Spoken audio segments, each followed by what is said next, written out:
Okay, as I was saying, welcome back to another episode of Dreading, or if this is your first time here, welcome. This video is part 2 of our coverage of R. Kelly. The video was too long for our internet to reliably upload it to YouTube. Eventually, I hope to upload it as one video, but unfortunately, that is not possible today. If you missed our part 1, I highly recommend pausing the video now, going to the description box and clicking the first link there. You can then come back to this video, as you will be fully caught up on Kelly's life up until 2008, which is about where we had to cut the coverage off. As this was not intended to be a part 2 or even a series, we did not record a separate summary to this video that we can paste in while we keep our upload schedule. With that in mind, I can't recommend that you watch this video first if you have not watched the other one. Unless, of course, you are already apprised of the details of this case, this video will be found lacking. So please watch the previous footage first. This video is part of our Halloween series, where we upload every day leading up to Halloween. This series is meant to be a thank you for all of the support and kindness that you've shared with us over the years, with us covering some of the most requested cases you've submitted to the channel. As this was supposed to be one upload, you might actually get 6 videos instead of 5, which we didn't plan for.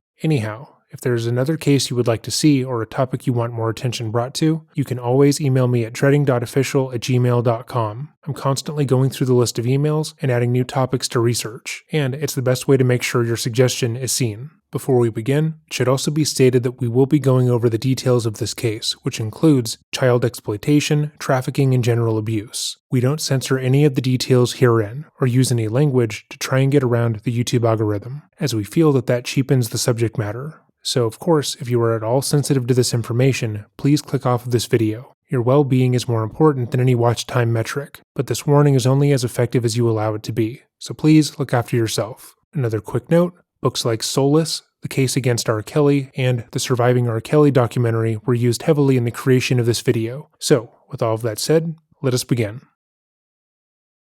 In the 6 years that had passed since the allegations were made public, Kelly had not stopped making music. In fact, many would state that despite having serious allegations leveled at him and a trial on the horizon, he was able to produce some of his best work. He would release the album Chocolate Factory, which featured one of his most well-loved songs, Ignition Remix, which peaked at number 2 on the Billboard's Hot 100. To put it in perspective, in February he would be accused of heinous crimes that most people would correctly expect to be career-ending. That same month, the collaboration album that R. Kelly had been working on with Jay-Z would leak. Jay-Z would stop promoting their joint album due to both the leak and the allegations that had been leveled against his collaborator, leading it to be a commercial failure. People widely believed that R. Kelly was done, but less than a year later, he would go on to release Ignition Remix, which spent 42 weeks on the Billboard charts, followed up by Chocolate Factory, which debuted at number 1. Though critically the entire album was reviewed well, the fact that the album found an audience willing to overlook the claims against him was notable, and once more it taught Kelly one horrible lesson, that if he kept making good music, no one would care about what he had done.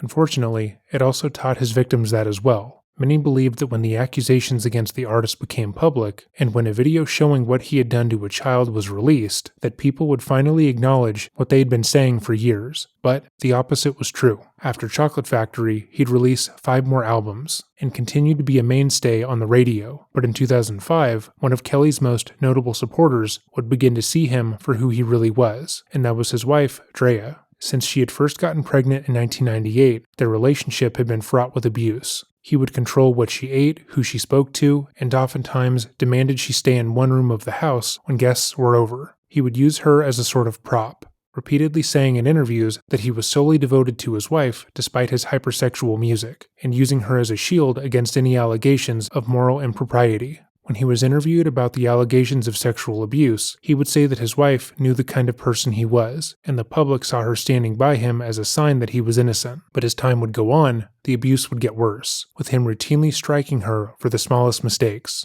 Drea's entire world was dictated by the crazed singer, to the point where she didn't even fully recognize what was happening to her. Whenever we have discussed domestic abuse on this channel, there will be a significant amount of comments demeaning the victim, saying that if things were so bad, they should have just left. Most people who have not lived through or recognized living through their own abuse will hear the claims a battered spouse makes and be unable to empathize. Their window into the relationship begins and ends with the claims of the abuse, so they aren't privy to the months of manipulation that often takes place beforehand. Abusers don't start physically assaulting their victims immediately, they build up to it. By the time they have begun actually striking their partners, They are already primed to believe that this is what they deserve, that no one will ever love them, and that they are the ones at fault for everything. For months, the abusers will chip away at their self-esteem and self-concept, making them question their reality. In the case of R. Kelly, he would lash out emotionally at Drea, demean her and disparage her, before launching into an emotional breakdown about how he had been abused throughout his life. He would cry hysterically, to the point to where she would have to comfort him, even though he had attacked her first. This created a dynamic between them where even when she had been battered, she would begin to make excuses for him and justify what he was doing to her. Moreover, it's extremely dangerous for an abused spouse to leave their abuser. Studies have shown that the most dangerous time in an abusive relationship is in the 18 months that come directly after leaving, as the abuse will often escalate. According to an article on jbws.org, when the person being abused attempts to leave the relationship, it is a major loss of control for their abusive partner. The majority of domestic violence homicides and most of all serious injuries in abusive relationships occur when the survivor ends the relationship. Robert had made Drea solely reliant on him. She wasn't allowed to go out and earn her own money, despite her immense dance talent. Her contact with anyone outside of Robert was extremely limited, and when she would see others, she was always in his company. She was extremely isolated, and couldn't even imagine an existence where she could safely leave. However, in 2005, she would find the courage to finally leave him, filing for an order of protection against the singer. In interviews she would give in 2020, Andrea said that when she got the order of protection, she realized how much danger she was actually in. She had hoped that when the courts had heard about the things that he had done to her, they would acknowledge how powerful of a person he was, that they would provide her with some kind of police protection, anything that would actually prevent him from coming near her. But it was just a piece of paper. At a certain point, your marriage started going down. When was that point? When I was pregnant with my first child, he locked me in a bathroom and I slept in a bathtub. Outwardly, Kelly was the portrait of a doting father, cradling his baby girl Joanne in Celine Dion's I'm Your Angel. And even though they would go on to have 2 more children, Drea says their marriage was crumbling. And then in 2002, R. Kelly was charged today with 21 counts of child pornography. a tape emerges, purportedly showing R. Kelly engaged in sexual acts with a minor. When the videos surfaced and the allegations surfaced, the child pornography charges, did you believe it?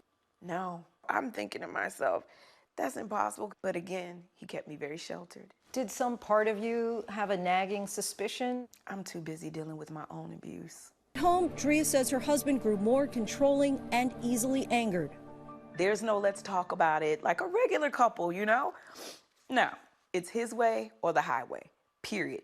It was a seemingly ordinary scenario that Drea claims led to her being attacked, restrained, and ultimately hogtied by Kelly. And he took the rope tight and he tied my arms behind my back. And then he took my legs and he tied my legs and my hands and arms together. And I just remember laying on the side of the bed crying, like, let me go, just untie me, let me go. And he fell asleep with me on the side of the bed like an animal. In 2005, you filed this order of protection, but then a few weeks later, you withdraw it. Why'd you withdraw it? Fear. He's a powerful man. At this time, he's at the top of his game. So now I get this order of protection and it dawns on you, this is not bulletproof. Eventually, she says a series of altercations while on vacation in Miami led to her breaking point when she almost tried to end her life. What happened there? What kept you? First, God, but my kids. So I remember I climbed out on the balcony and I looked down and it was like God allowed me to see my body was laying in blood. And I prayed that God, okay, I need an answer and I need it now. And he told me to get my laptop of all things and type in domestic violence. I take the survey and of the 17 things on the list, Robert had already done 15. Drea says she was determined to leave, fleeing with her 3 children to her father's home. In 2006, she filed for divorce. Knowing that it would do nothing to stop him, she would return back to her abuser, believing that at least that way she would be able to take care of her kids. In response, R. Kelly's lawyers put out a statement denying that he had ever abused her and saying that the couple just had a small spat. Nathan Swerdlove would state they had a squabble, and how many marriages don't have that sort of a thing? They're trying to work things out and they'd like to do it privately, which diminishes the claims that she'd made against him. His supporters would use that as a sign that the majority of claims that had been made against him were fake. She would eventually divorce Robert in 2009 after contemplating ending her own life after he abused her while they were on vacation. According to newly unsealed divorce records, Andrea had also been made aware that Kelly had molested their daughter, who currently goes by the name Buku Abi, repeatedly. The sexual abuse started when she was just 8 years old, but she would find the courage to come forward to her mother about what had happened when she was 10. Drea immediately took her daughter to the police to file a complaint, but did so anonymously, as she didn't want her daughter's abuse to be dissected in front of the world. She had seen what had happened when she came forward with her abuse, and what Kelly had been able to do to all of his other victims. The mother knew that opening up her 10-year-old daughter to that wasn't something that most 10-year-olds can handle. Despite making the complaint, the police chose not to move on the information. Drea and her daughter were told that if they waited too long, that there was nothing that they could do, and that the best solution was for Drea to keep her daughter away from the father.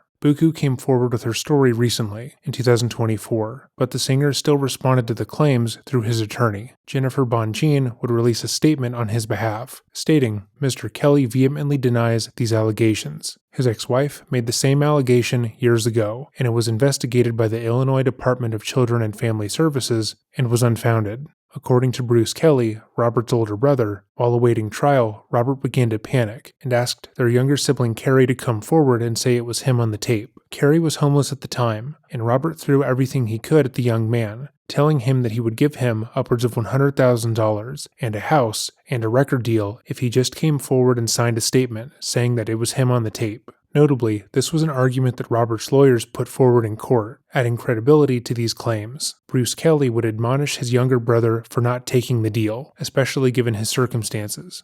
He stated that he would have taken the deal if it had been offered to him, seemingly thinking that falsely claiming to be a pedophile and going to prison was nothing compared to owning a home. In the time that has elapsed since these accusations were made public in 2019, both brothers had doubled down on the claims and then backtracked, so their statements are unreliable at best. After the case came to a close in 2008, he would continue to make music and become even more brazen with his crimes. His brush with the law led him to feeling even more confident in himself. The world had watched him sexually abuse a minor. They had bought the tapes, confirmed it was him, and he was still able to walk out of court a free man. His money, power, and celebrity had guaranteed that the men and women of the jury would give him the benefit of the doubt, and he was able to pay any expert to testify any way he wanted. He could still tour, still groom hundreds of minors, and still held the lives of countless minors in his hands. And with that in mind, Kelly began a romantic relationship with his publicist's daughter, Maxine Daniels, who he had known since she was just 7 years old. Maxine would state that their relationship started when she had turned 20, but even the adult woman that Kelly would date would be victimized and abused. Kelly and Maxine would try to keep their relationship a secret, with the understanding that if her parents found out that the man that they worked for was now intimate with their daughter, they would be furious. But the situation quickly blew up in Kelly's face. Regina quickly resigned from acting as the Predator's publicist, stating in her resignation that he had crossed a line. Details were extremely vague at the time, but many people believed that it had something to do with the crimes that he had committed over the years. She had stuck by him through the entirety of the court case, every lawsuit stating that he was a sexual predator and more, so whatever had pushed her over the edge must have been horrible. It would take a year for the public to get the answers they were looking for. George Daniels, Regina's husband, would do a radio interview where he discussed how the singer, who was quoted like a son to him, had violated their trust by starting a sexual relationship with his daughter. He repeated that Robert had known his daughter since she was 7, that she had grown up around the man, and that Robert's attraction to his daughter was strange because of that fact. In response, a spokesperson for Kelly stated that the entire Daniels family had come up with a plan to extort him for money. He alleged that Maxine got his number through his mother, and then began a romantic relationship with him with the intention of stealing his money, even though they had already made a considerable amount of money through him. Maxine would comment on the situation shortly after her parents, defending them while admitting to having an unhealthy relationship with the singer-songwriter. In her statement, she denied that Robert had groomed or abused her, but fought against his claims against her parents, stating that it was him that pursued her romantically at a party, and that they had kept their relationship a secret at his insistence. She also denied claims of her parents seeking a payout. The general public seemed ambivalent towards Kelly and the ever-growing list of accusations towards him. While most people believed that he had done something and felt that the swaths of young girls that he kept around him at all times was a bit weird, as long as he kept making good music, they didn't care. However, it seemed like with every new release, there was a new accusation, and more people became aware of the heinous things that he'd been accused of. People began to openly speak about how they thought he was guilty, how platforming him at all was co-signing child abuse, and it became harder for the singer to tour in the US, so he began to travel overseas more. But it was when he was touring Ethiopia that he would begin to almost make a mockery of the crimes against him. Kelly was extremely proud of the lead-ins he would do to his songs. In almost every interview that I've watched and read where he talks about how he performs, he always emphasizes these small bits that he would do on stage before a song, and how it got the crowd hyped. These kinds of fan interactions are normal, but Kelly had repeatedly stated that he invented them when he toured as an opening act, promoting 12 Play. However, when he would travel overseas, he would add one particular bit that has since caused a lot of controversy.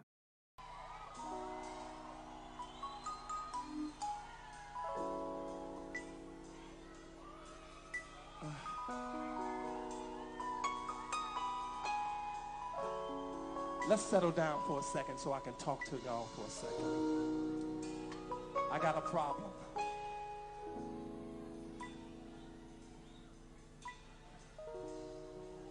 The day before I got on the plane to come out here, me and my girl broke up.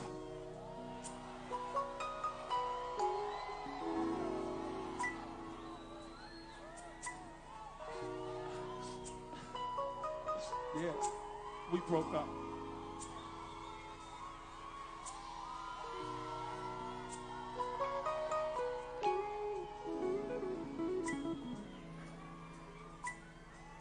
And it was over something really silly. Something we shouldn't have broken up over. But it is. It is what it is. We broke up, and here I am in Ethiopia tonight. Question. Is there anybody out there single?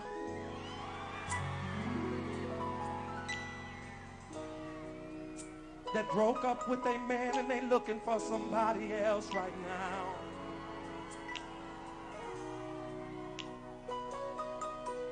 You gotta be single. You gotta be single. Single ladies, put your hands in the air right now so I can see you.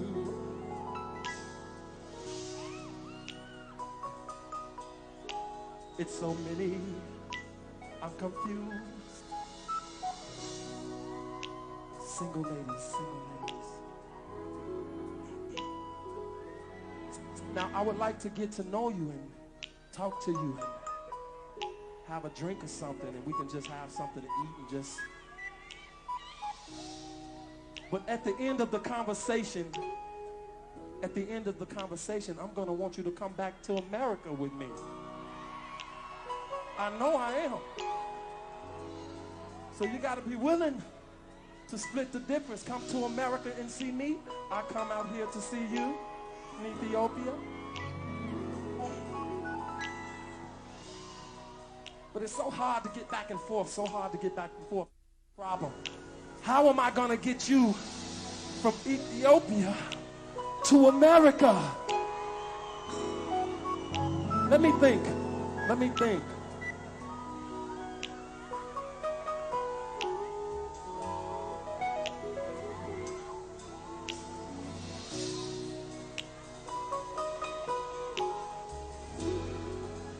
I got it. Do you have your passport? Did you get your shots? Girl, would you like to come back with Rob to America? America. Do you have your passport? Did you get your shots? Girl, would you like to come back with Rob to America? America. Beautiful. Do you have your passport? Did you get your shots? Who wants to come back with us to America?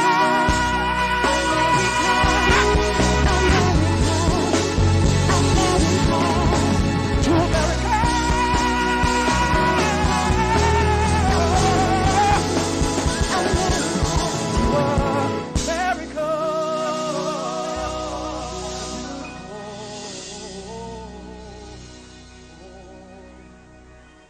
to America.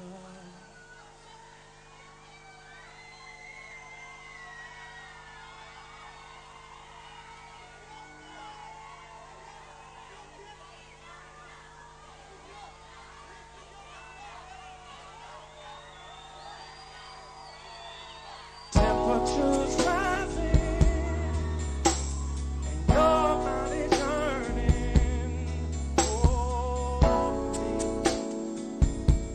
Beautiful people, put your hands in the air with me right now. Girl, lay it on me. I place no one above thee. Oh, take me to your ecstasy. It seems like you're ready. Seems like you're ready. Seems like you're ready. Girl, are you ready? Oh, who's ready to go all the way in the New Year's, huh? Huh? It seems like you're ready. Seems like you're ready. Seems like you're ready. Girl, are you ready?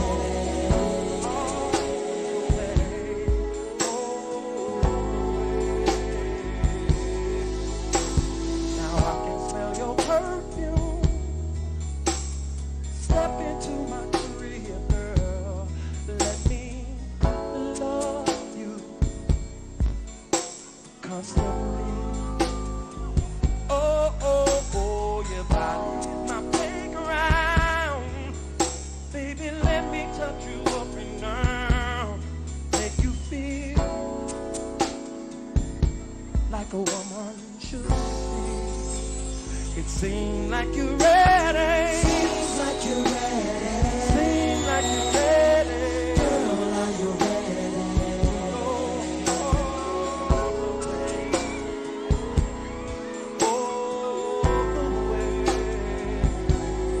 Seems like you're ready. Seems like you're ready. Somebody tell me, are you ready? Girl, are you ready?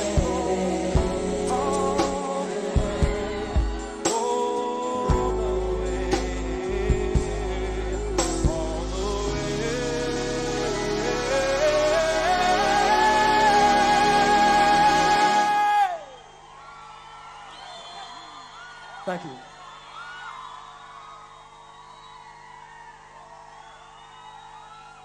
Now, obviously this is a skit meant to tie into his music, and its purpose is to get the crowd hyped. And if any other performer was to do this on stage, maybe there would be one or two questions, but most people would agree that it's nothing more serious than that. However, at this point, the number of teenage girls that he had sexually exploited and trafficked across the country was immense. He was taking these young girls out of their homes, exploiting their trust in his celebrity, and convincing their parents that he was going to train them to be the next Aaliyah. Most of his victims' parents struggled financially and had a hard time providing for their kids, so the promise of money and a career for their daughter would seem like a dream come true. He would then leave these girls on the tour buses for days, and would of course control what they ate, who they talked to, and force them to travel across the country and sometimes overseas, just so he had options of young girls he could sexually exploit at all times. So while the song seems like a joke meant to lead into his next song, it was mired by the fact that he had actually done these things to minors repeatedly. He's on stage boasting about sex trafficking because he believes that no one will call him out on that fact. It's similar to when Lost Prophet singer Ian Watkins, who we had previously covered, did a music video surrounded by children dressed as Mr. Rogers. Celebrity predators often tell on themselves because they truly believe that they are above the law. Despite Kelly still being able to tour and put out music on a consistent basis, the singer began to struggle financially. He had so many other people on his payroll, so many women being silenced with large payouts, and paying his lawyers to silence them, that in 2011, Crane's Chicago Business reported that Kelly's suburban Chicago mansion was being foreclosed on. In response, Kelly's spokesperson, Alan Mayer, stated that Kelly's last tour and album had been incredibly successful, and that the musician was not struggling financially. When pressed as to why the home was foreclosed on, if Kelly was still doing financially well, he said nothing. The news of the foreclosure was swiftly followed up with reports that Kelly owed the IRS more than $4 million in back taxes. In response to the news about his finances being depleted, Kelly announced that he would be reviving his rap opera series Trapped in the Closet, which he had begun in 2007. The series had always been a favorite of his fans, due in part to how ludicrous it became, and it's likely that he thought the revival would be a quick influx of cash, which he desperately needed. He was able to partner with IFC for the release of the project, and there were allegedly conversations about turning the story into a Broadway show. However, from multiple articles we were able to find about the series going to Broadway, the only person who seemed interested in making a stage production was Kelly himself. The following is an excerpt from the Guardian article, "R. Kelly to Unleash Trapped in the Closet on Broadway," by Matt Truman, which was published in 2012. Defecating midgets are hardly a Broadway staple, but R&B star R. Kelly has raised just such a possibility after announcing that he hoped to adapt his cult hip opera Trapped in the Closet for the stage, launching the newest installment of the sung-through soap opera, an increasingly improbable tale triggered by an adulterous one-night stand. The singer-songwriter said that he had received an offer to take it to Broadway, and might even star in it himself. To transform it into a Broadway version, that's what I'm working on, said the 45-year-old, real name Robert Sylvester Kelly. Although he gave little away, a spokesperson for the singer told the New York Times that a stage version is, quote, "a very real possibility we are exploring." So it was not in fact a very real possibility, and no one was exploring it. There are absolutely no reports that show any interest from any Broadway or theater company in adapting the series. Rather, it seemed that Robert was pitching the concept in the hopes that a producer might step up and fund the project, but none materialized. In the years prior, the alternative band Green Day had turned one of their albums, American Idiot, into a stage production, and were able to gross $19 million.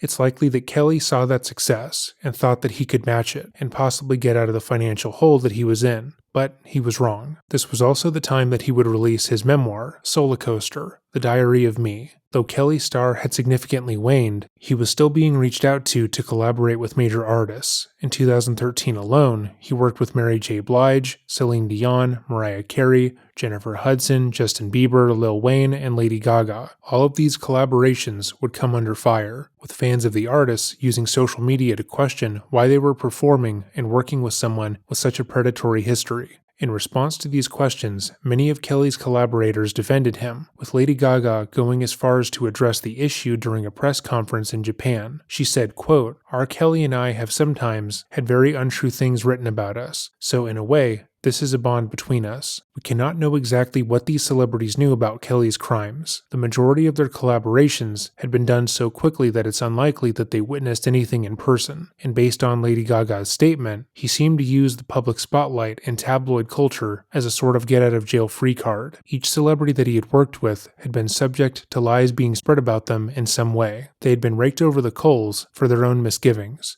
which they felt was unfair. And Kelly presented the accusations against him the same way. Using that as a bargaining chip, he was able to get them on his side. Even though if they had been fully apprised of all the details, they likely would not have felt comfortable working alongside him. With the advent of social media, people became more aware of the accusations against Kelly than ever, and they were beginning to look into the stories themselves. Those who grew up around Kelly and had attended the same public high school as him anonymously shared their stories about how the, quote, down-to-earth celebrity would use their school as a hunting ground for young girls. They would claim that everyone in Chicago knew at least one girl who had been taken in by the singer when she was in her early teens, and that almost everyone knew what was going on, to some degree. Kelly's fans would try to argue against these claims, saying that he'd been proven innocent in the eyes of the law, and that anyone else who had come forward with claims against him was just a gold-digging ex, just trying to use his fame for money. However, there was another prevalent attitude amongst his fans, that being pure ambivalence. They believed that what he had done wasn't okay,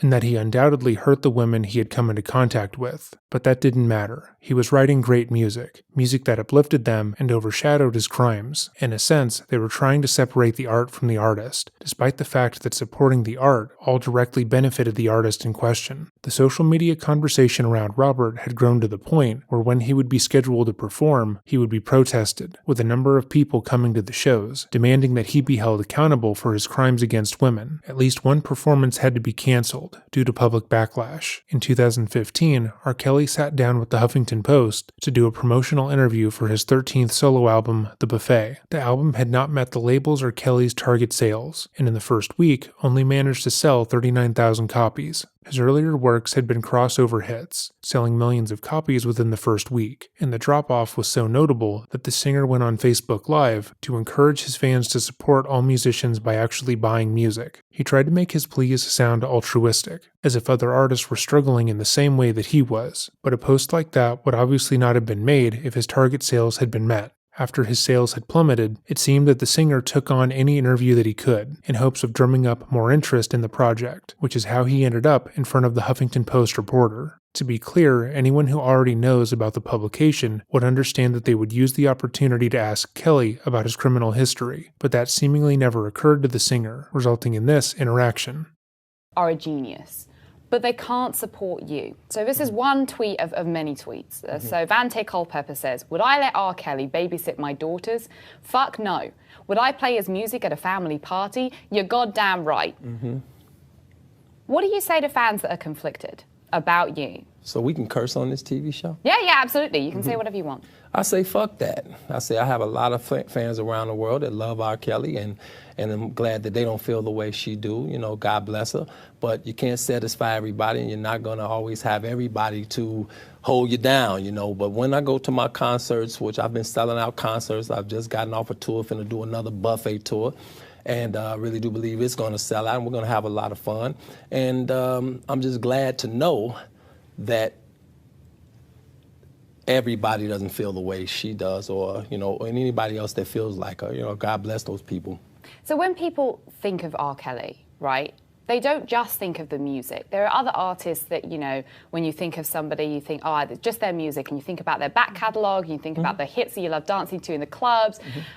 When you think about R. Kelly, I think people find it very difficult to not think about the multiple lawsuits, the multiple allegations of you having inappropriate relations, sex relations with minors. What do you say to those people who find it conflicting? Well, since you're the one brought it up, I'll just say it to you, because I don't hear from anyone else. You know, you hear a few rumors here and there, but as far as from me to you, I would say, again, fuck that. You know, I'm a man that believes what I see.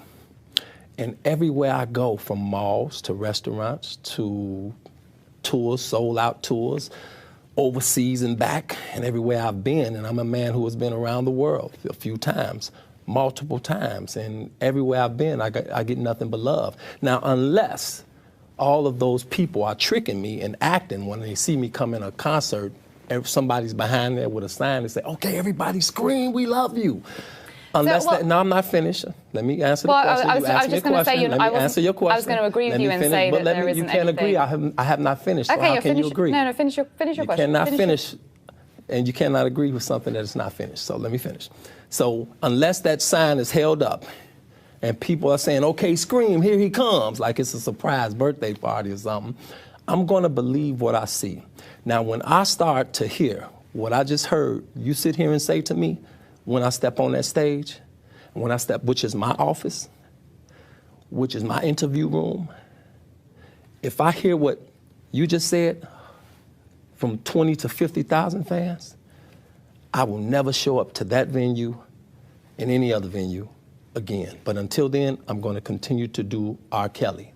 Well, I'm not perfect, but I'm perfectly me. Okay, well, a couple of things. I'm always do my job until I get fired, and the only ones can fire me is my fans. Well, a couple of things about that, I suppose. One is that you're right. I think that there are a lot of people out there that still go to R. Kelly concerts. They still buy the records. Enough for me to feed my kids and send them to colleges. Sure. And send them for them to have a great life, and me to inspire other people to do it. I'm producing a lot of people right now. I'm working with a lot of people. I'm more successful than I've ever been. I don't know where you're getting your information from, but I'm a very successful man. I'm a very talented person, and guess what? I love even those that come against me. I love people that hate me, but the Buffet album is out, and I hope people buy it. If they don't, I still love them. A couple of things. I'm not disputing, I don't think anyone is disputing your success as an artist. I mean, in the introduction, we led with, you know, the Grammy wins, the number of records. Hang on one second, sorry. I'm going to just speak for a moment because I've given you a chance as well. Me, period. So I've got, you asked every time I do an interview, sometimes the people that I'm interviewing with dispute me, and they'll make up that other people are disputing me. Of course, you're never Well, going to be able to satisfy everybody. I'm not going to. There's always going to be some negativity. There was negativity before I have my a couple past of when I tweets first here. This came is a out fan with of Honey yours. Love. This There is a was fan of people yours that who was wants coming to at ask me, a question, and they you know, asked, because of my lyrics and didn't want me to sing certain lyrics. Okay, and one even second. on stage, We're I've had going to those be things. speaking past but one I another, love the and I world. I don't. have nothing against anyone. I mean, you buy the album or you don't buy the album. You come to the concert or you don't come to the concert. Most of the times you won't be able to come to the concert because most of the time the concert is sold out and we have a great time with a bunch of hits, a bunch of music, and people get to roll down memory lane with me. And then I get inspired by that and I go into the studio and I create another album. I have nothing against you guys here. You guys are wonderful. You got to do your job. I respect that. If you don't get something juicy, then your television show is going to be cut off and you won't have a job. So I understand that you have to do your job, but listen, I have to do a job too. I understand. So let me do my job for a second because I haven't been able to ask you a question for a moment. Okay, so I just want to say something, a few things. Like I said, people obviously are still fans of yours. They're not disputing that. People are conflicted, and that's what I'm asking you the question about. People are conflicted because you count them? They are. Well, I'm reading some of the tweets here. There are multiple messages. Here's another one. Can't listen to any R. Kelly record. You have a lot of positive stuff Can't listen to. Well. I know, and I read some of them. I read some of the positive ones. I'm going to read this one. That was your introduction to reading the positive, so you can all right, get I'm going to read negative. this one because this is a But I didn't come here for negative. I came here for positive. So as long as I'm sitting on this couch, I'm going to tell you how wonderful my fans has been throughout the years for me, and how much they've bought my records. I don't dispute that and you have how great my wonderful fans has been, how they have supported me throughout the years. I don't give people that's negative towards me the time of day. Let's talk about your music. You shouldn't if you do, but I'm telling you, if you do, that's kind of contagious if when you start getting negativity coming at you, you pretty much don't want to hear that crap. And especially if it was I don't even know how many years ago. So what I'm going to tell you is that I am going to sit here and talk to you like you are the beautiful lady you are, and I'm going to talk to you with respect, and I'm going to let you know that any other negative things come at me out of your mouth as far as negativity, I'm going to get up and I'm going to walk out and I'm going to go to McDonald's. Hopefully the McRib is out. And I'm going to go home to Chicago, and I'm going to play me some basketball, go to the studio, and just, and work on my next album, which is the Christmas album. A few things, because we're not doing an interview at the moment. You're talking, we're not doing an interview. Hang on a second. Let's do this. Whether the camera's on or not, I know, you're enjoying the cameras. A couple of things. One, absolutely your prerogative. If you ever want to leave, you can certainly leave. Another thing, thank you. The next question is something negative out of your mouth, with all due respect, that's exactly what I'm going to do. Okay, a couple of things. One, there's going to be no negativity. I'm just asking you questions. Well, I know the difference between a negative question and a positive one. So if I think it's negative, I'm going to walk. I'm not going to ask you questions. With all due respect to all of you guys here. I won't ask you questions that are framed in a specific way, one way or another. I'm asking, I understand this is your job. So let's talk about your lyrics for a moment, okay? So would you say that you have a healthy relationship with sex? Sex is mentioned frequently in your lyrics. In many of the songs you talk about having sex with women, multiple women. Would you say that you have a healthy relationship with sex and that is reflected musically? I would have to say this. I did not come here to get interrogated. I didn't come here for a deposition. You know what a deposition is? I'm very aware of what a deposition is. I'm asking you about your music. With me when I say that this sounds sort of like a deposition. I think it may be the accent, but no, I'm asking you specifically about your music. I didn't even hear your accent. I only hear your English. It's I'm not paying attention to your accent. I'm only paying attention to the English that comes out of your mouth. I'm asking you about your music and your lyrics. This is a deposition. This is not about R. Kelly. This is not about music. This is not about someone who works hard on his music who has an album out. This is about trying to interrogate me, and this is about, disrespect. And I'm going to sit here. Mr. Kelly, I don't believe I'm disrespecting. Mr. Kelly, I don't believe I'm disrespecting you. I asked you a very specific question about your lyrics. Your intelligence, not mine. I asked you a very specific question about your music and your lyrics. Well, if you don't think you're disrespecting me, then that's just, like I say, the level of your intelligence. Not mine. But okay. I respect it. I'm going to ask about I respect that you have a job. I'm going to just go to a comment from... Do you drink? Do I drink? Mm-hmm. Yeah. Do you get drunk? Yeah. You fall all over and not know where you're at? I don't understand the line of questioning, but no. I see, exactly. But it ain't positive, is it? It has nothing to do with your job, does it? But I'm asking you specifically about your music and your lyrics. Well, you that asked has me very about much my about life, your job. my personal life, or, which has started has started with all due respect. Actually, no, this is a great it's not point. no No, due it is. respect. It You don't is. have due Your respect. personal life has started to interfere with the way that people consume your lyrics. Right, I but sent you're you here some to do a messages job. there about that. You're here to get ratings, and I understand it. I respect that. No, But sir, you won't be getting them off me if you're going to interrogate me. I'm not rather than sit here and interrogating talk you. about something positive. Let's bring in one of. I'm in New York. I'm having a great time. I'm finna go visit some friends. I'm finna do some more business. I'm finna have a great time. I didn't come here for you to spoil that. A couple. Well, thing. this You is got one more question. You're here to promote your I have album. one more question. I have one more question. Yeah. What do you say to the multiple fans, the many fans who are watching and listening that say there have been multiple accusations against you, against young women in Chicago, and they are concerned about your past and that's impacting them from purchasing your music sales? I love them all. It doesn't matter who they are. If they hate me, they love me, they want to destroy me, whatever, I love them all. And I love you too. You don't need to give me any of your love, I love sir. everybody. You really don't need to give me your love. I just wanted to ask the question. What do you say to the fans, your fans who don't want to buy your music? I'm not going to allow you to do that, but I love you. I love my Okay, fans. I have a video everybody. question for you from a fan. If no video questions for me because this interview is over. Okay, well, Mr. K, right. thank you very much for coming to our post. I'm not answering my questions, Thank you so much. but thank You're so you for beautiful. being Thank here. you so much. Thank you. You don't have to comment on my appearance, sir. Well, guys, that was HuffPost Live and R. Kelly.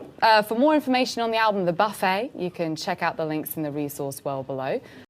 It was now obvious that Kelly was struggling. He was no longer the go-to guy for record companies to call on for a hit. His last couple of albums had avoided the charts altogether, and every time it seemed that he had the chance to stage some kind of a comeback, his detractors were waiting in the wings, ready to rightfully condemn his actions and bring his crimes back into the spotlight. His performances and collaborations were being protested, and the only time his name seemed to be trending was when people were talking about how he was guilty of child sexual abuse. How the public at large had treated the singer had changed significantly. As his celebrity waned, so did the public's belief in his innocence and their willingness to ignore his victims, and it would all come to a head in 2017.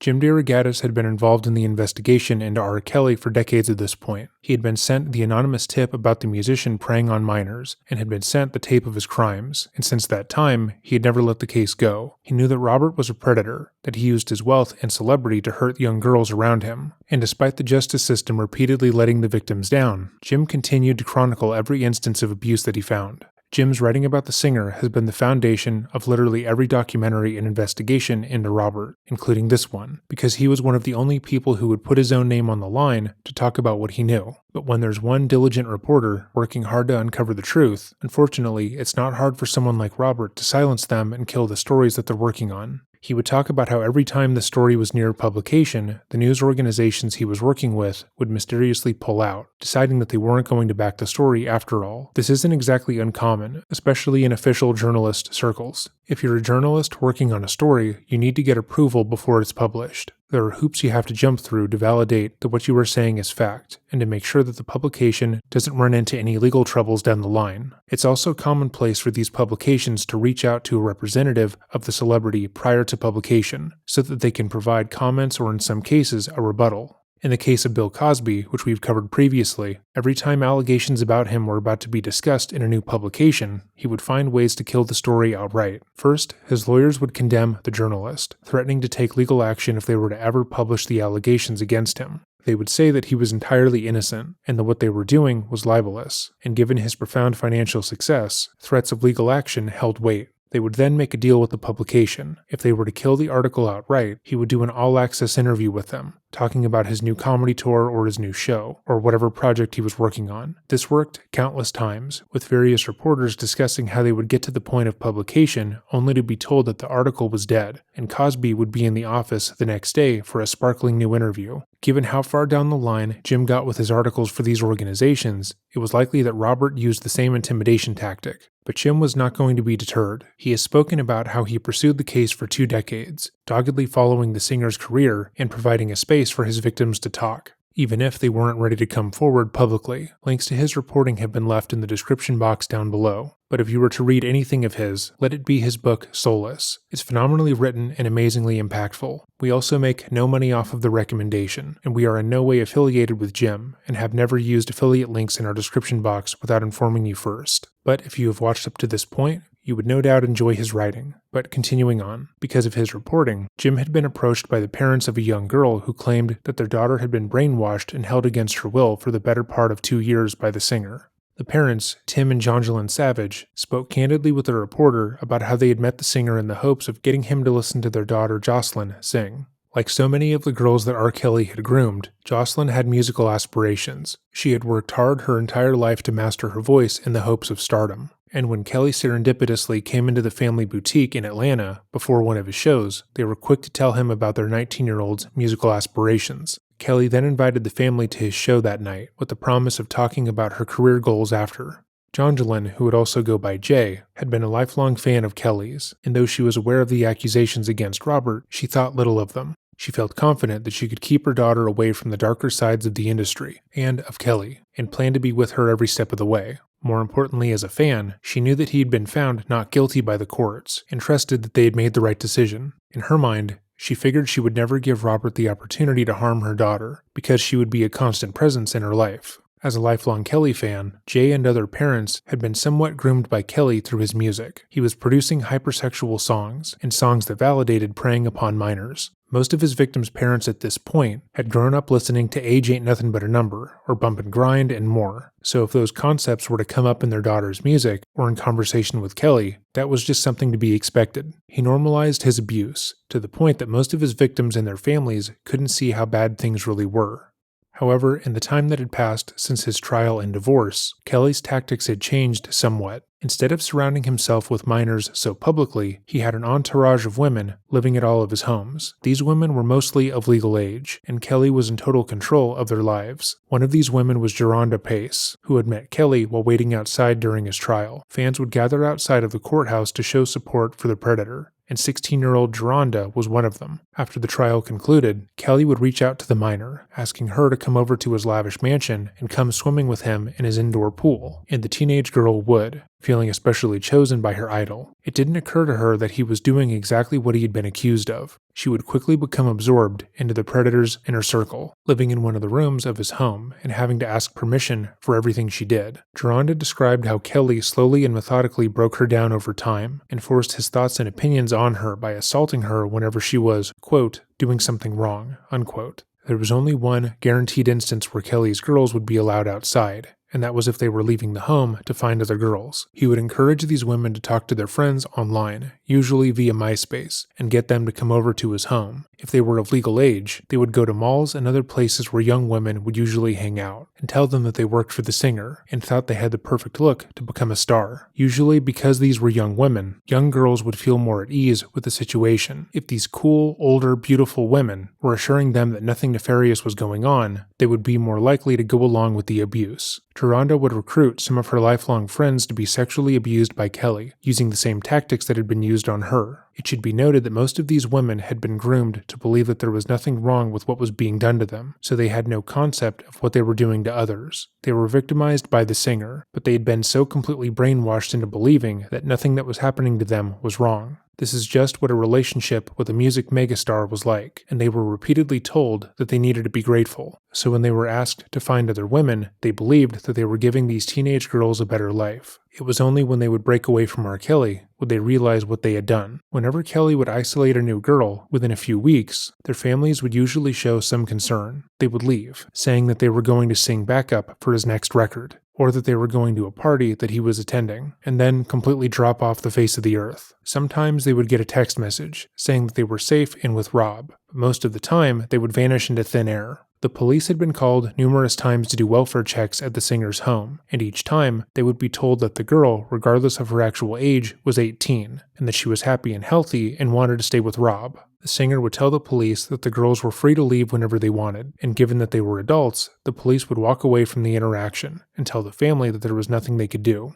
The harem of women living in Kelly's homes followed his guidelines to a T, and 3 women who were part of the harem would also speak to Derogatis as part of his report. Those women were Cheryl Mack, Kitty Jones, and Asante McGee. They described what it was like living under the singer's thumb and how toxic the environment was. The following is an excerpt from the article. According to Mack, Jones, and McGee, the women living in Kelly's Duluth, Georgia guest house or his Chicago recording studio last summer included a 31-year-old, quote, trained newcomers on how Kelly liked to be pleasured sexually. She had been best friends since high school with the girl in the videotape, for which Kelly was tried in 2008. She recently parted ways with Kelly, these sources say. A 25-year-old woman who has also been part of Kelly's scene for 7 years. A recent arrival, a 19-year-old model who has been photographed in public with Kelly and named on music gossip websites, a rarity among the women in his circle. An Atlanta songwriter who began her relationship with Kelly around 2009, when she was 19. She is now 26, and an 18-year-old singer from Polk County, Florida. Max said the Florida singer is Kelly's favorite, his #1 girl. So when Jay and Jocelyn met R. Kelly, he had his predation down to a science. He knew exactly how to isolate the 19-year-old, and he wasn't going to let her mother stand in his way.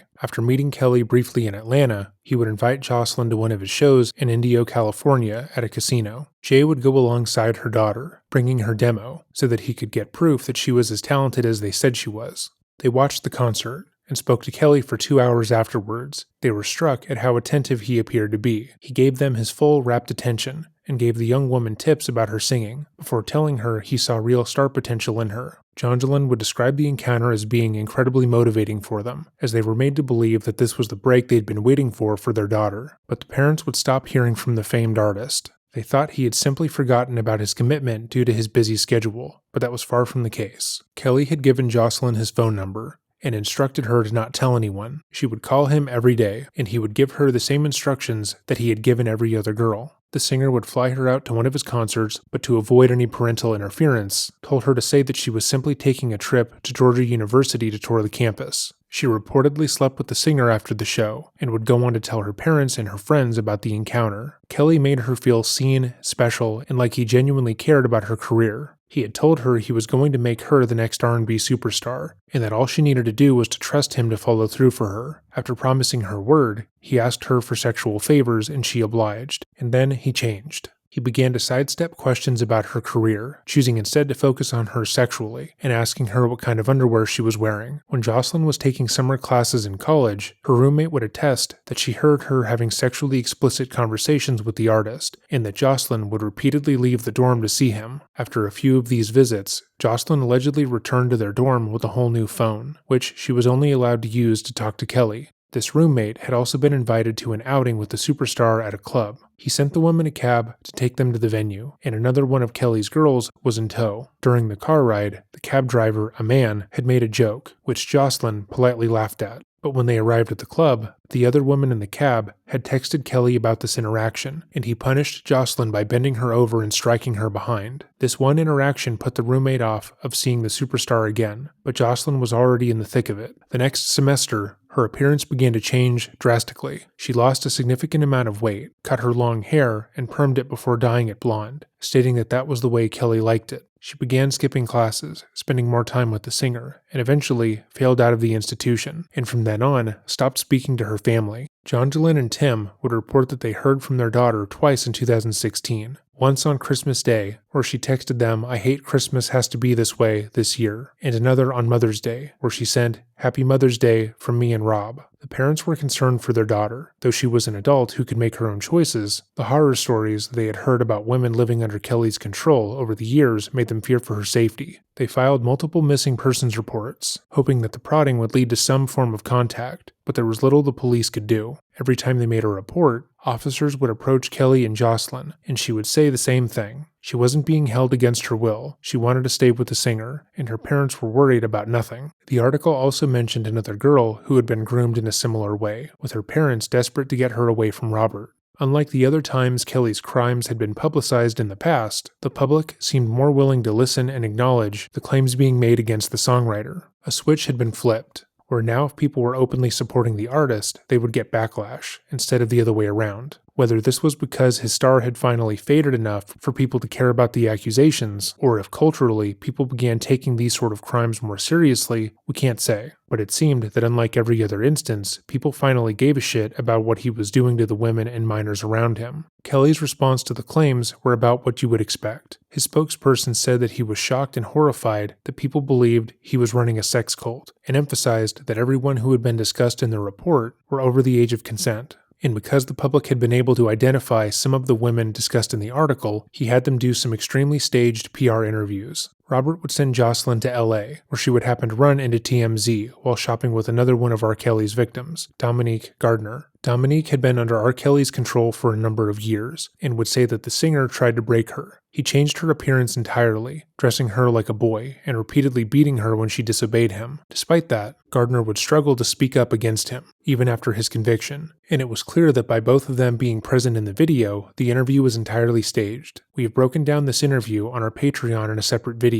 as their footage continues to get copyright claimed and blocked when we upload it to YouTube. A link will also be provided to their original upload, so you can analyze the footage yourself. The team over at TMZ intersperses the interview with talking points that validate what Kelly had hoped to accomplish, that being by the girls being seen out and about, states away from the singer, that there was no way they were being controlled. How could they be sex slaves if they weren't near him? The initial response to this interview has seemingly been lost with time, as the comment section was taken down. But the public opinion had changed for the singer, who was not used to having to deal with so much backlash. The first article Jim wrote for BuzzFeed went live on July 17, 2017, and he would quickly follow up with another bombshell article about the case, this time interviewing Geronda Pace and going over her claims against the singer. The article went in depth, showcasing how she had been trapped in the singer's web. More and more women were publicly telling their stories, and by May of 2018, a movement had been started with the goal of stopping Kelly. Kenyette Barnes and Aronike Odelier had been aware of the claims against the singer for a while, and understood how he had used social status as well as his money to isolate and abuse young women. Realizing that any person listening to him on streaming services or buying his records and going to his shows was directly supporting his ability to keep harming others. So they began the campaign Mute R. Kelly as a part of the Time's Up movement. This campaign was meant to encourage people to stop streaming his music and supporting his career. They held protests outside of his concerts, called the venues he was booked to perform at, and refused to stop talking about his crimes against young girls and women. They routinely used his own song lyrics against him for their protest signs, calling out his hypocrisy and how he had presented himself as a beacon for hope and change while violating countless young women and girls. Robert's management would eventually respond to the claims via a statement given to Variety magazine. The statement read as follows: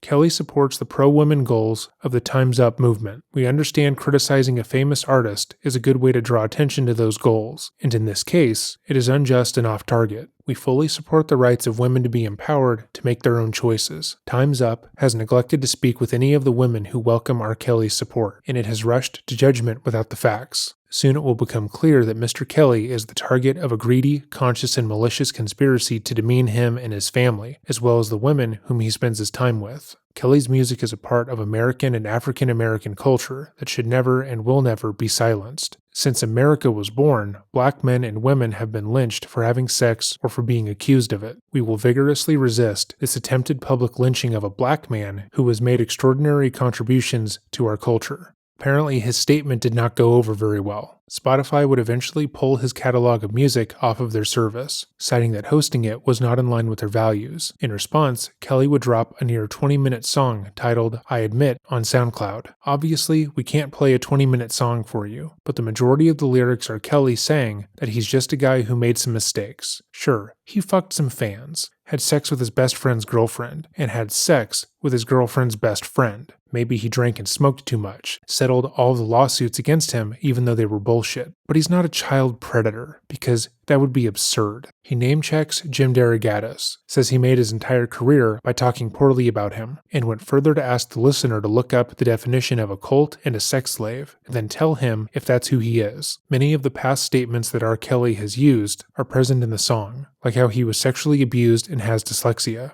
But he stood firm on the grounds that he has done nothing wrong, that the Mute R. Kelly movement is not fair to him, and that everyone is trying to tear him down because they don't like seeing a successful black man. He also called attention to the fact that the Mute R. Kelly movement had gotten multiple of his shows canceled, and that his music has been taken off streaming services, which he felt was unfair because he was broke. In his estimation, everyone was entitled to their opinion that he was a pedophile, but until they could prove he had done something wrong, he should be allowed to do what he wanted. The public's response to the song was one of shock and awe. At the time, no one had ever made a musical response to claims of pedophilia, grooming, and sexual abuse, especially one that outright tried to deny claims of sexual exploitation, while also bragging about how many women he had slept with over the years. But things were about to get a whole lot worse for the star. In January of 2019, Lifetime would air a 6-part documentary series, Surviving R. Kelly. The series went over the singer's career and how he used his power from the offset to abuse countless young girls. The series included never-before-heard accusations and interviews from people who had been a part of Kelly's life, and even those who defended Kelly admitted that he, quote, had a problem with young girls, unquote. The documentary served to show how Kelly weaponized his social status by releasing spiritual music while preying on the most vulnerable in our society. To say this docuseries was impactful would be an understatement. The same way Jim DeRogatis' reporting is the foundation for all other reporting around R. Kelly, this documentary series was pivotal in the discussion around the singer. Mute R. Kelly had gotten public support previously, but with the airing of the series, more and more celebrities were speaking out about the singer and urging their fans to stop supporting him. Notably, Lady Gaga pulled her collaboration with R. Kelly from all streaming services and issued a response, apologizing for her defense of him. She said, "I can't go back, but I can go forward and continue to support women, men, and people of all sexual identities and all races who are victims of sexual assault." Other celebrities like Keke Palmer, Nick Cannon, Celine Dion, Common, Omarion, Jada Pinkett Smith, and more spoke out against the singer. Directly after the documentary went live, R. Kelly would make his own Facebook group to announce that he had planned to rebut the narrative that had been created around him and expose the women who had come forward as being frauds. He claimed that he was going to show that every single person who had ever accused him of sexual abuse was lying and had a vendetta against him. He also claimed to not know half of the people who had been interviewed. This Facebook page would be taken down almost immediately, as he had doxed a number of the accusers, posting their names and contact information before urging his supporters to contact them. For years, Kelly had loosely listened to his lawyers when they told him to stay quiet about the accusations, but with public opinion turned against him, he was no longer willing to take their advice. The following month, R. Kelly would be arrested in Chicago on multiple counts of sexual abuse against underage victims. The indictment listed 4 victims, 3 of which were underage when the sexual abuse occurred. The crimes were said to have taken place between 1998 and 2010, with each of the victims detailing the abuse they suffered at Robert's hand. One of the victims' lawyers would also state that one of the victims had been able to produce a 40-minute-long tape of Kelly having sex with a 14-year-old on 2 separate occasions. This was the same girl who had been featured on the previous tape, but these tapes were not the ones that had been made public. According to court records, R. Kelly is heard on the tape repeatedly stating that the girl is 14 and having her say that as well. This time it was her choice to come forward, and she was finally ready to tell her story. Kelly would spend 3 nights in jail before an unidentified friend would post his bail. Bond had been set at $1 million, and when Kelly asked for his plea, he announced that he was not guilty and went further to decry that every accusation made against him was a lie. On March 6, 2019, he would sit down with Gayle King for an interview with CBS This Morning. This was a monumentally terrible decision, but Kelly was no longer going to be told no. He had listened to his lawyer's advice thus far, settling all of his lawsuits and mostly staying silent on the allegations. And all that had done for him was give him a long and wildly successful career, which he squandered by repeatedly abusing women. In his mind, had he been given the chance to talk to the public about these crimes that he had supposedly committed, he could have told them it was all bullshit and been on his way. It was his lawyer's fault that he was still dealing with these allegations 20 years later. Even though he could have stopped committing these crimes at any point, he lacks the ability to see his own fault in these situations, and instead relies on making himself the victim of any and all action. Because he had been sexually abused in his youth, because he had been bullied, because he was dyslexic, the things he would go on to do were understandable in his mind. One of his victims, Dominique Gardner, would talk to the New Yorker in 2019 and say that whenever Robert would, quote, punish one of his girls, he would always become overwhelmed with guilt afterwards. He would often cry, telling his victims that he didn't want to hurt them, that he only did this to help them, and that he knew what it was like to be on the other end. He would again make himself the victim instead of the perpetrator, and the abused party would often have to comfort him and tell him that he had done nothing wrong. They would have to forgive him, and that they knew deep down he was a good person. He would divorce himself from his own actions, so when his crimes came out, he genuinely felt as if he had done nothing wrong. Kelly had the best lawyers money could buy, but by refusing to listen to them repeatedly, he doomed his case. His 19-minute song was bad enough, but this lone interview would absolutely ruin his career. So let's watch. I am surprised that you agreed to do it. Why are you sitting down with us today? I'm very tired of all of the lies. I've been hearing things and seeing things on the blogs, and I'm just tired. As we noted, Kelly had already been arrested on charges of criminal sexual abuse by this point, so him attempting to downplay the accusations as being nothing more than some drama and misinformation being spread about him on blogs is strange, but this is something he had said previously. Anytime Kelly's crimes would be brought up in the past, he was quick to denounce them, saying that the accusers were just petty women trying to take down a successful man, or a scorned lover attempting to get money out of him. He was always downplaying the severity of his accusations. That way the viewing public wouldn't seek them out. Oftentimes, the interviewers would dance around the subject matter. That way Kelly could really dictate to the public how they were supposed to view them. And while that worked in the early aughts and late 90s, the advent of social media and the internet has essentially destroyed that strategy. Before, if you wanted access to court documents, you would have to go to a courthouse and request the records, which could take an entire afternoon. You would have to go through pains researching the ordeal yourself, which the majority of people wouldn't be motivated to do. It was much easier to simply take the word of the accuser. After all, they were the one on the news being interviewed, so they must be telling the truth. Now, any person can simply Google the accusations, or read over the court complaints and filings, and make up their own mind about the allegations before they ever hear from the accused. Kelly could no longer tell the audience how to feel about the crimes, like he had in the initial interview we covered, because now everyone was aware of what he had been arrested for, and for those who weren't aware, it was just one Google search away. The manipulation strategies he employs in these circumstances are interesting, because it becomes increasingly obvious to see why they were effective in the past. There were only so many places the general public could get their information, so his statements would hold more weight and power. He could do an interview, downplay the accusations, dictate how others were supposed to feel about them, and walk away with the general viewing public believing that he was an innocent man. As long as he kept his composure and was able to get through his publicist's talking points, the public would largely take his side, because they didn't know any better. They would think that he was a nice guy, being bogged down and attacked due to his success, and that what was being done to him was unfair. But social media and Jim Derogatis and Surviving R. Kelly had allowed his victims to have a voice, to share the evidence that they had against him, which just makes the strategy fall flat. What are the lies that you're hearing that disturb you most? Oh my God. All of them. Got little girls trapped in the basement, helicopters over my house, trying to rescue someone that doesn't need rescuing because they're not in my house, handcuffing people, starving people. I have a harem, a cult. I don't even really know what a cult is, but I know I don't have one, Kelly is trying to make light of the situation, and to be fair, when he had previously discussed these claims, the strategy worked. When you were sitting face to face with someone and they seem charming and affable, it's genuinely hard to see through their manipulation. When someone acts the way that Robert is acting here, it's disarming. How could he hurt anyone? He just seems like a nice guy. Aren't these accusations absurd? Of course they are. They're horrific, which is why it's hard to imagine anyone doing them. But Kelly was keeping women in his house. He was controlling what they ate and drank. He was isolating them from their family and assaulting them when they didn't follow his directions. Kelly laughs off these claims by pointing to how horrendous they are and how it would be hard to believe that any one person could be capable of such horrific crimes without being brought to justice.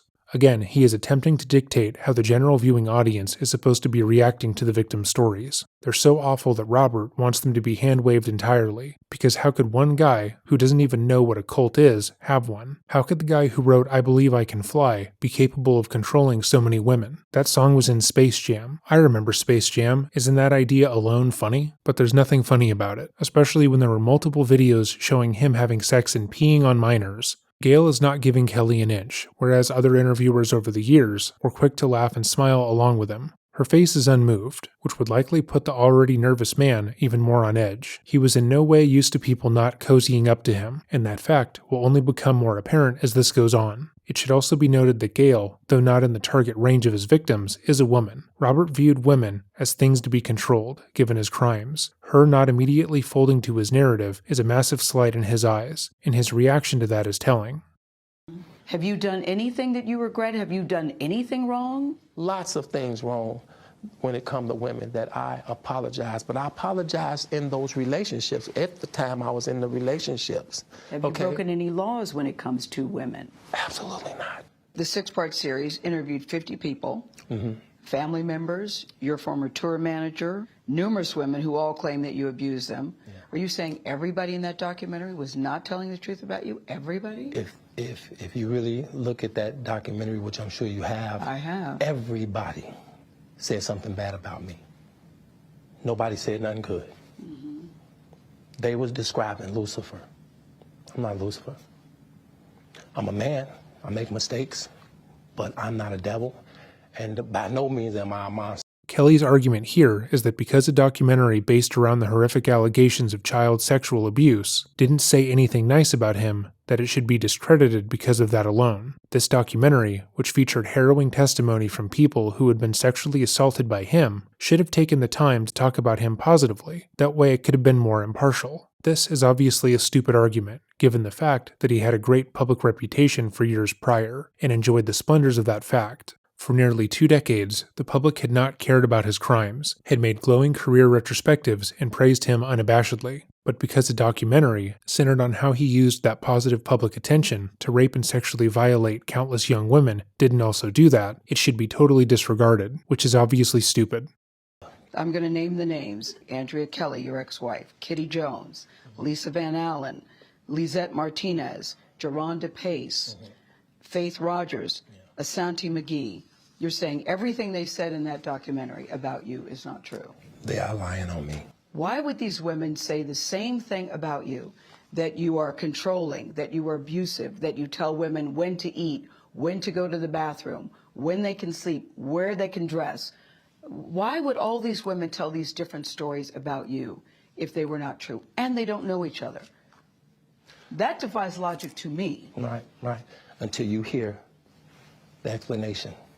You can start a rumor on a guy like me or a celebrity just like that. All you have to do is push a button on your phone and say, so-and-so did this to me. R. Kelly did this to me. And if you get any traction from that, if you're able to write a book from that, if you're able to get a reality show, then any girl that I had a relationship in the past that it just didn't work out, she can come and say the same exact thing. Once again, Kelly is using the fame-seeking, gold-digging, scorned lovers angle. Granted, the scorned lovers were mostly minors, so logic is a little bit off, but let's go over this. None of the women who had accused Kelly would financially gain from their abuse. Most of them described leaving him as being so traumatizing that their musical aspirations died completely, and they had to stop listening to music altogether. Moreover, the public backlash that these women were subjected to was so bad that most of them tried to hide their identities while coming forward, because they knew that his fans would attack every inch of their lives. They were picked apart so horrendously that other victims would see the abuse and choose to stay silent, because they would rather swallow what had happened to them than be targeted by his fans. It's also important to note that many of the women who came forward against him would also admit to committing crimes for him. They had gone out to malls and found him teens to sleep with. They had helped him groom other victims. They had participated in the sexual abuse of others, and they were repentant. They weren't trying to be famous by saying they had been abused by R. Kelly. They were trying to stop him from doing this to other people. But again, Robert's main goal here is to get the general viewing public on his side, to provide them with the best answer so they disregard everything that he's being accused of. We're less than 3 minutes into the interview, and he has already denounced them as lies, laughed them off as if the accusations are so nonsensical that they don't deserve his time or respect, and now he's claimed that these are just nefarious women trying to steal his money because he is so successful. He's throwing everything at the wall trying to see what will stick. Are you blaming this on social media? I'm talking about the power of social media. Pausing for just a second, we have covered the claims against him, which began before the dawn of social media. Blaming social media for the consistent allegations that have been made against him since 1998 is just wrong. Have you ever had sex with anyone under the age of 17? No. Never? No. I have to tell you, it's so hard to believe that based on all that we've read I'm gonna tell and you what the something, women Gail. have said about you. I'm gonna tell you something. Said about you.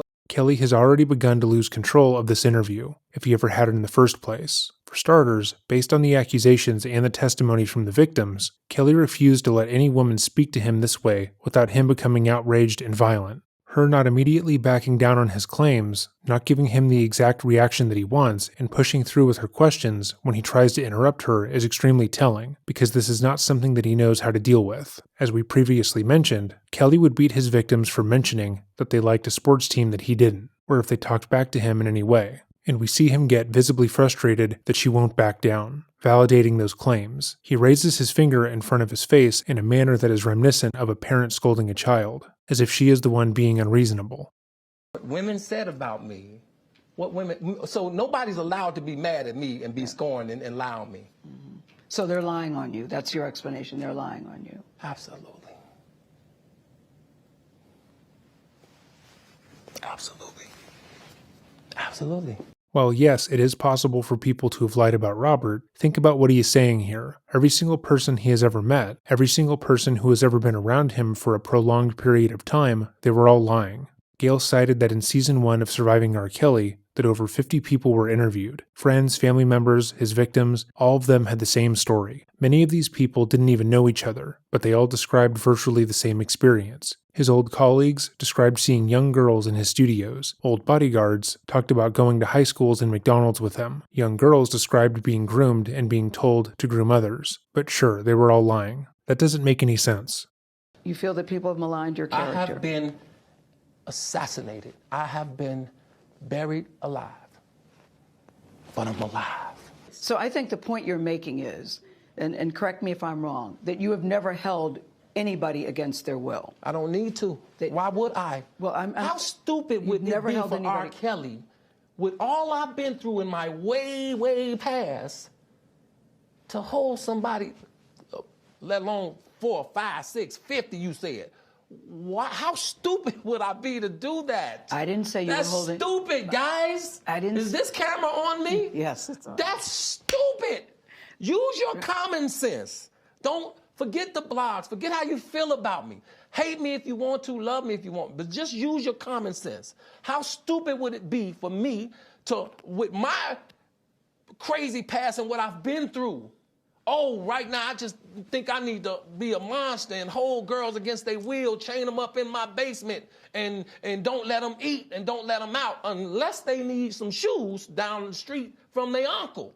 Robert, stop it. Y'all quit playing. Quit playing. Robert. I didn't do this stuff. This is not me. Y'all, I'm fighting for my life. Y'all killing me with this. I gave y'all 30 years of my career. Robert. 30 years of my career. Y'all trying to kill me.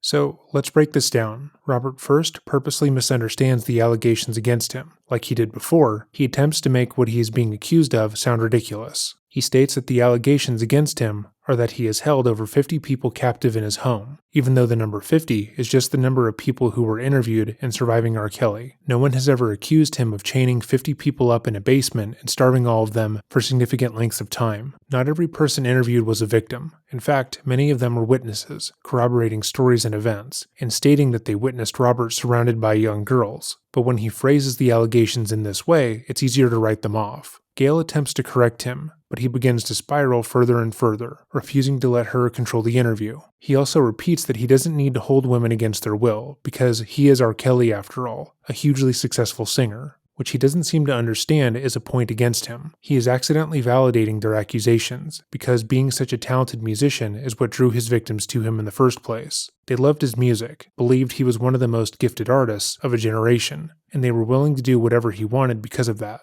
They overlooked his crimes and him literally abusing them, because they thought that it was just the cost of being with someone as famous as he was. He then spirals into an emotional outburst, which is exactly in line with how his victims would say that he acts whenever he is confronted on any point. When Drea said she would be screamed at for not making his pancakes perfectly in the morning, when Tiffany said that he would lash out at her for laughing at another man or talking too long to a male barista, that is what they were talking about. Instead of making Kelly look innocent, this outburst validates the claims against him and showcases how quickly the musician will escalate situations when he feels like he doesn't have control. Gail has been incredibly measured throughout this interview, refusing to let Kelly dance around her questions or make flimsy excuses. She refused to let Kelly interrupt her or guide the direction the interview was going in, and this is why he is trying to wrench control away from her. By standing up, screaming, pounding his chest, he is now the most important person and voice in the room, and while this had worked in rooms full of his employees and abuse victims, it doesn't work here.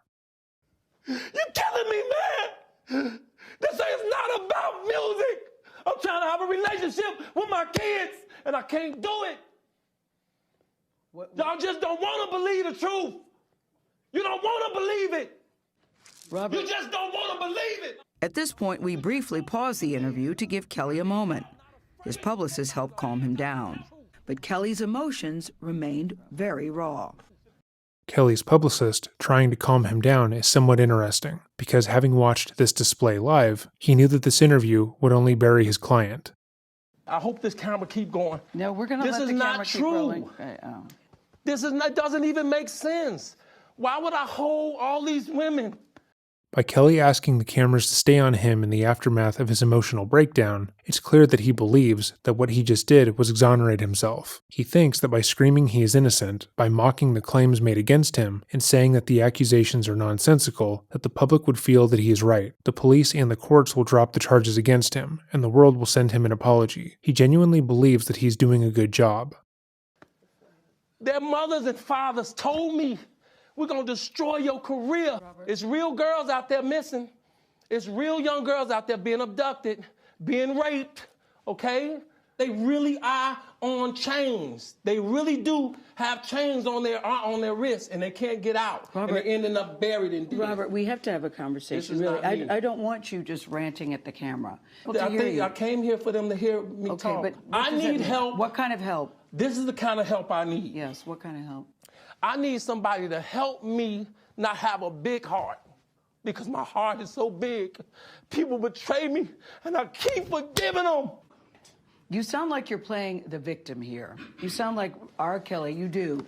When I listen to you, I'm it just does telling sound the like truth. you're playing. Let's note how quickly the emotion left his voice right then. He went from hysterics, crying and lashing out in such extreme emotion, to saying that he's just telling the truth shockingly fast. And that's because the intense outburst was more or less an attempt to gain dominance in this situation. That's not to say that his emotions were fake, per se, but he amplified his reaction in an attempt to dictate where the rest of the interview was going to go. He believed that if he yelled louder, if he refused to calm down, that his points would be made all the more clear. And when he decided that that no longer served him, he dropped the act, responding as he had prior. The victim I'm just telling the truth. And the reason I'm emotional, Robert, and I apologize for that, No, is no, because this no. is the first time I was able to say speak. something. Yeah. I've said nothing. Again, this is a lie. Robert made many statements throughout the years, including in interviews that we have not covered because this video is already incredibly long. Kelly had made essentially the same response to the allegations throughout the years, that being that he was being lied about by malicious exes, that he often had sex with women outside of whatever relationship he was reportedly in, and that the only thing he was guilty of was trusting the wrong people. He said it in his 19-minute song, he said it in his interview in 2004, he had said it in his interview with Ed Gordon, and he had said it on stage. After the first accusation was leveled at him, the only thing he believed he was guilty of was having way too much consensual sex, as well as drinking, doing drugs, not going to church enough, and trusting the wrong people. Your income, it was reported that your income was very high. Hundreds of millions of dollars, we'll say that, because I don't want to get hung up on Now, the that's semantics. one room I wish that was true. And yet, when you were in jail last week, the bond was $100,000, and they said R. Kelly couldn't even afford to get himself out of jail, that a friend had to come and bail you out of jail. What is your financial situation, if you don't mind saying? Here's the deal. So many people have been stealing my money. People was connected to my account. I went by myself for the first time to Bank of America. Didn't know what I was doing. Didn't know what the hell was going on. When did you do that? First time by yourself? About 3 weeks ago to a month. 3 weeks ago was the first time you went to Bank of America Absolutely. by yourself? By myself. Because I was so tired of not knowing where my money was, where my publishing is. Isn't that on you then? Huh? Isn't that on you? A lot of it's on me. That you didn't know where your money is? A lot of it's on me. And people say he doesn't have money because he had to pay so much in settlements. What do you say about that? Lie. Not a lie. To be clear, R. Kelly would have millions more if he didn't pay out the settlements with his victims, because he's not just paying each girl $250,000, he's also paying his attorneys for their time and drawing up the settlement agreements and the non-disclosure agreements. It's undeniable that he would have more money if he hadn't done that. Similarly, Kelly never provided evidence that other parties had been stealing his money. From his own description, it seems as if Kelly made a lot of money during his heyday. He was writing, producing, and profiting off of his own songs, as well as the top acts of the time, like Michael and Janet Jackson, but he never paid attention to his spending beyond, do I have enough to buy this? Do I have enough to settle this lawsuit? Do I have enough to get this mansion? And so on. He had no plans for his finances, never paid for a financial advisor or consultant, and spent the majority of his profits because he always believed he could make more later. Money came to him easily at the start of his career, and he never expected that would stop. So when mute R. Kelly began to get his shows canceled and got him removed from streaming services, that deeply affected him. Had he saved his money early in his career, or invested or even got a standard savings account, putting some money aside with every deposit, he would have been in a more stable financial position. He had spent decades at the top of the industry, and because he thought he would never come down, he lost all of his money. It's likely that Kelly considers all the money he had freely given to other people over the years as proof that he was taken advantage of by those around him. But that's not necessarily fair. He was willing to pay for women's plastic surgery, to spend thousands upon thousands of dollars grooming his teenage victims, and giving money to family members just because he could. He cannot now complain as if they stole that money, when he just made poor financial decisions. $350,000 in the bank. And I told her, look, take that. I want to start a new account, and that's the way it is, right? So she said, okay, it's going to take 6 to 7 business days to clear. Does that make sense? How can I pay child support? How? If my ex-wife is destroying my name and I can't work, how can I work? How can I get paid? How can I take care of my kids? How? Your ex-wife Use says, your common sense. Your ex-wife says you abused her, Robert. 13 years being married. I flew in on a helicopter. I flew in on a helicopter. Yes. Yes. Can somebody get us some tissue? I don't want no tissue. I'm going to leave. No, you're doing well. Look, man, look. I'm telling y'all. I flew in on a helicopter with a damn puppy, and I proposed to Drill, whom I was in love with, and told her, hey, look, I make mistakes. I'm not perfect. We got married. Okay? We had 3 beautiful kids. Not once have I ever had a domestic violence call at the house and all this, that, and the other. It never happened. Okay?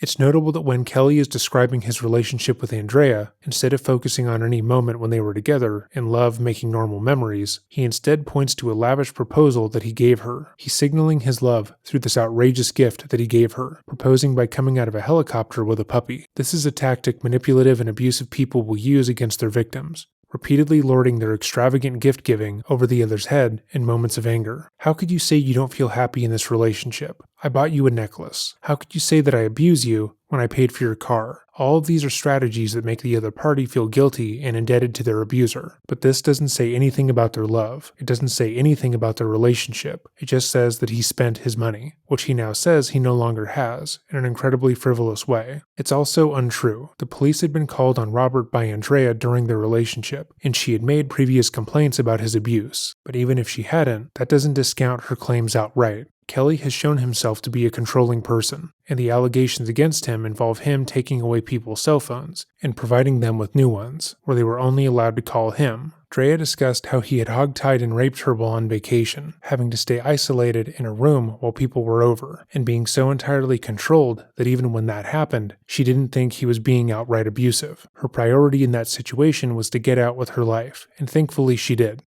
Is Andrea not telling the truth when she said she was abused by you? Is she not telling the truth? Absolutely. She's not telling the truth. I love her to death. I have nothing against her still. That is my kid's mother. She's making that up. If you Why? notice one thing... Why is she making that up, Robert? I'm not disrespecting her by saying she's not telling the truth. I'm just being honest. Somebody sent me something on my phone and it said that I hog-tied her. I don't know how to hog-tie people. What would I hog-tie? My kids is listening to this, all of this nonsense, and I ain't been able to spend no time with them. This is real. This is not a lie. What kind of woman would tear down a dad who's trying to have a relationship with their kids? You know how many kids need a relationship with their father? So it's notable that Kelly didn't seem to care about having a solid relationship with his children throughout their lives prior to arrest. He would show up every now and then, but he was always on tour, traveling around the world and grooming other teenagers. His daughter would try and mend their relationship when she told her father that she too planned to pursue music, but after they collaborated on his album Buffet, she found herself no longer wanting to be associated with him. His children would separately speak out about how they learned about his crimes, stating that they only learned about his predatory behaviors while in school. After that, they began to distance themselves from him, realizing that their childhood wasn't quite what it seemed. Kelly is using this defense as a sort of smokescreen, because most people would be moved by the image of a father wanting to have a relationship with his kids. How dare these accusers, including his ex-wife, keep him from the family he clearly loves so much, despite the fact that he has made no moves to be in their life, instead choosing to put his efforts towards paying off the sexual abuse victims and grooming others. The issue is that this narrative falls apart under any sort of critical examination. The only person who was stopping Robert from being in his kid's life was himself. He never pursued an active paternal role. He was never actively around his kids on a consistent basis. But he knows that if he pretends that this is the reason for it, people will be more inclined to pity him. Your relationship with your Oh children. my God. What is your relationship with your children?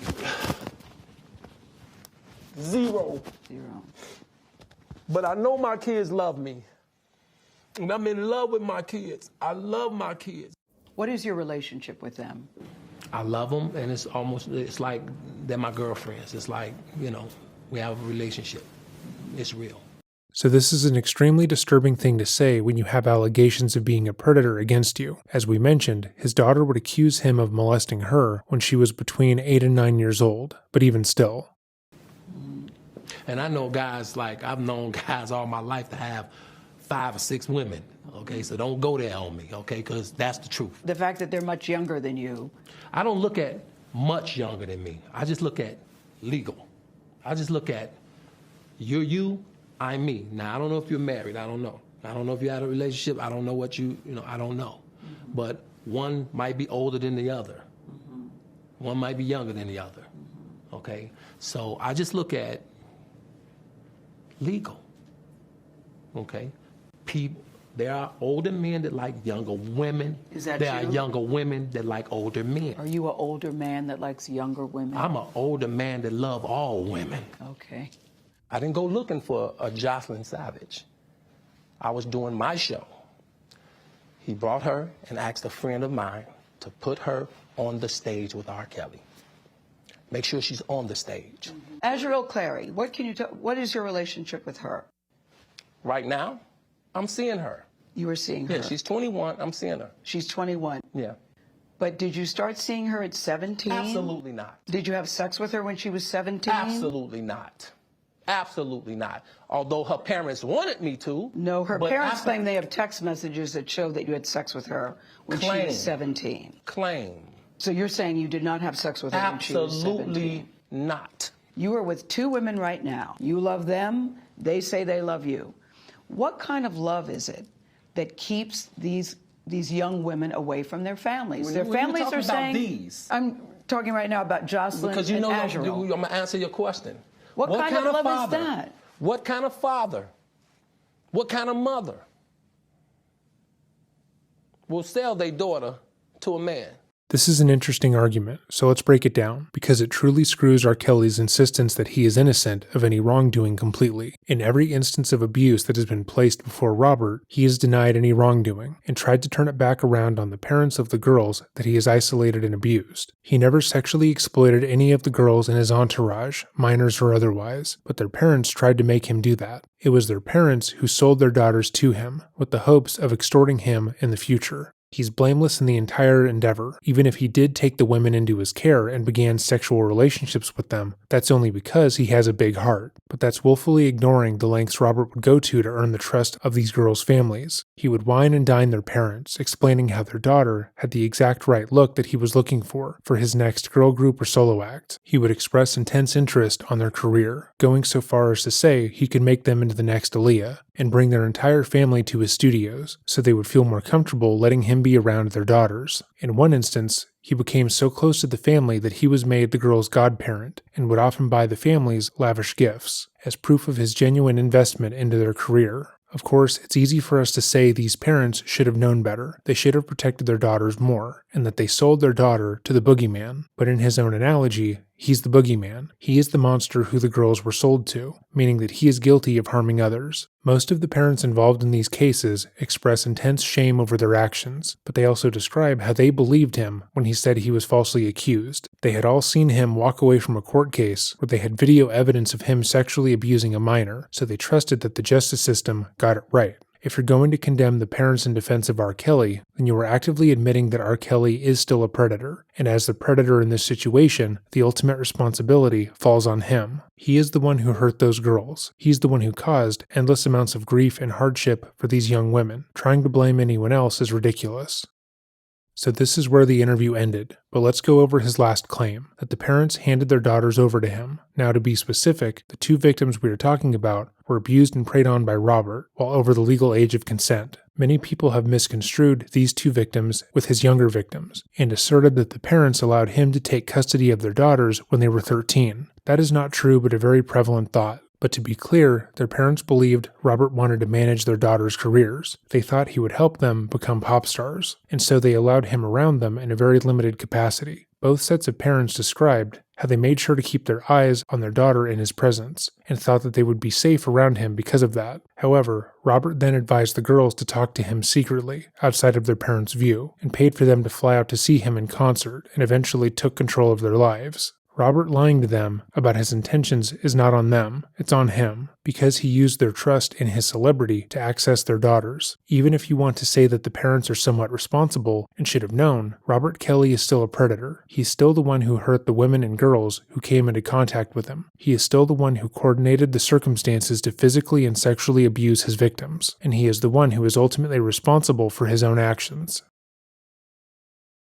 If Kelly believed that the interview would exonerate him in the eyes of the public and the law, he was sadly mistaken. The vast majority of the public strongly believed in his guilt, and even his fans could no longer deny that he likely committed the crimes he was accused of. His emotional outbursts were seen for what they were, and many people applauded Gayle King for her professionalism, even when the man was screaming in her face. On June 21, 2019, the struggling singer would be arrested after federal prosecutors would indict him on 18 charges, including child sexual exploitation, child pornography production, sex trafficking, kidnapping, forced labor, racketeering, and obstruction of justice. When the legal documents surrounding the case were later unsealed, the contents therein were shocking. The federal charges left no stone unturned, with them confirming the victim's testimony, as well as confirming that Kelly had married Aaliyah when she was just 15 years old, and paid his manager $500 to coerce a state employee into providing false information for the 15-year-old. That way he could marry her. The document went further to confirm that Rob wanted the marriage to proceed because he believed the teenage girl was pregnant, and he believed that if they were to remain unwed, he could be arrested. Following his arrest on the federal charges, the state's attorney argued that the singer should be denied bond, as he posed a serious flight risk. They cited his numerous homes and wealth, and how he had previously toured around the world. The judge agreed with their argument, and as his lawyers prepared for trial, he was housed at the Metropolitan Correctional Center in Chicago, before being transferred to the Metropolitan Detention Center in Brooklyn. As the singer-songwriter awaited his court date, multiple reports of how he was enjoying his prison stay were released. In one such report, R. Kelly's lawyer filed a motion to the courts, stating that his client should be released on bond, as it was not fair that the jail only allowed him to see one of his girlfriends at a time. The motion stated, quote, "His visits are severely restricted. Presently, he is only allowed one unrelated person to visit. In other words, although he lives and has lived with 2 lady friends, only one of them is allowed to be on the visiting list, and after 90 days, he is required to switch. No other friends or professional colleagues are allowed to visit, and that is not right." Unsurprisingly, that failed to move the judge. Less than a week after, Kelly was beaten in prison by a member of the Latin Kings, Jeremiah Farmer. Farmer attacked Kelly in his cell, unprovoked, and had to be pepper sprayed and restrained by the correctional officers. Once more, Kelly's lawyers jumped on the opportunity to state that their client was being unfairly penalized. They alleged that the beating was orchestrated by the correctional officers who, quote, didn't raise a finger, unquote, to stop the attack. This was patently false, based on the video evidence, which showed correctional officers immediately trying to defuse the situation. This tactic also failed to move the judge. It would take 2 years for the trial to officially begin in earnest, and from the start, prosecution came out swinging. In their opening statements, they laid out the case plainly, showing how R. Kelly had used his status to target young women and seemed to delight in hiding his crimes in plain sight. She went over the rules that Kelly forced his prey to live by, and how he would groom not only them, but their families, so they would believe that what was happening to them was normal. She also stated that Kelly's punishments for his girls ranged widely, from being beaten and raped to being forced to drink his urine and eat his feces. Some of the video evidence they were able to obtain in their investigation showed as much, with Kelly telling the girls he was punishing them, and if they didn't eat his feces, he would simply smear it on their face and bodies instead. He would then use these videos as blackmail, should they ever step out of line or say they wanted to leave. The sheer amount of psychological torture he had inflicted on these young girls was immense, and the prosecution had direct evidence of the majority of it. It wasn't just the words of his victims against Kelly's. It was video, audio, emails, and direct records of his crimes. And in response, Kelly's lawyers would state that the entire investigation and court case was a witch hunt, that what the prosecution was putting forward was so elaborate that someone as stupid as Kelly couldn't possibly be involved. They just tried to discredit the witnesses, parroting R. Kelly's defense that every victim was just a scorned lover, lying about him for attention, but that was essentially it. Their defense was what it always had been. Trust us, he wouldn't do this, even though there is direct evidence that he had. The trial itself lasted for 6 weeks, and the defense's arguments never amounted to more than accusing the victims and witnesses of lying. And after just 2 days of deliberation, Kelly would be found guilty of 1 count of racketeering, 3 counts of transportation across state lines for illegal sexual activity, 4 counts coercion and enticement, and 1 count of transportation of a minor.